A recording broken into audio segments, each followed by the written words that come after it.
En premier lieu, je dirais la tendance mondiale des groupes automobiles qui souhaitent réduire leur dépendance à l'Asie. Et là, la Tunisie doit se positionner et doit capter une partie de cette relocalisation pour en profiter. Le deuxième point, je dirais, la stratégie de diversification. Donc, ces acteurs doivent développer une stratégie de diversification produit, diversification marché pour réduire un peu les risques de la dépendance. On peut parler aussi de la coopération interacteurs ici en Tunisie, entre les entreprises du secteur en Tunisie.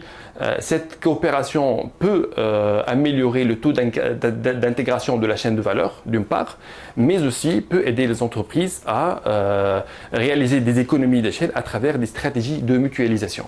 Et là, on prend peut-être l'exemple de les stratégies d'achat, mutualisation des achats. C'est un sujet qui peut être étudié et qui peut réaliser des savings pour les entreprises et renforcer leur pouvoir de négociation avec leurs partenaires.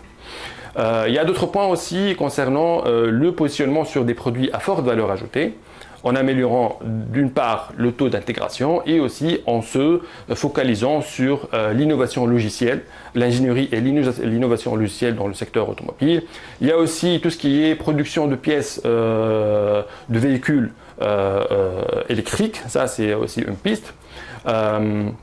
On peut parler aussi des accords, une meilleure exploration des accords commerciaux, par exemple l'accord ZLECAf avec les pays africains, même si on sait les contraintes logistiques et les contraintes administratives, mais ça mérite d'être étudié. Voilà. Il y a tout ce qui est aussi normes et exigences, nouvelles exigences en termes de décarbonation. Ça peut être aussi une menace, mais je pense qu'en Tunisie, on a les compétences nécessaires et on a le savoir-faire et la conscience aussi pour s'aligner avec ces nouvelles exigences et de bien se positionner auprès de nos clients.